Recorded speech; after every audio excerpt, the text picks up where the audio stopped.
విప్లవాత్మకమైన సంస్కరణలు, సాహసోపేతమైన నిర్ణయాలతో వ్యవసాయానికి పరిపుష్టి కల్పిస్తున్నామని ఆంధ్రప్రదేశ్ రాష్ట్ర జలవనరుల శాఖ మంత్రి అంబటి రాంబాబు అన్నారు.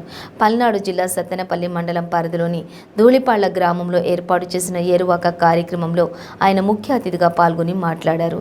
అంబటి మాట్లాడుతూ, ఈ తరం వారికి వ్యవసాయంపై మక్కువ పెంచేందుకే ప్రతి ఏడాది సంస్కృతి సాంప్రదాయాలతో ఏరువాక నిర్వహిస్తున్నామన్నారు.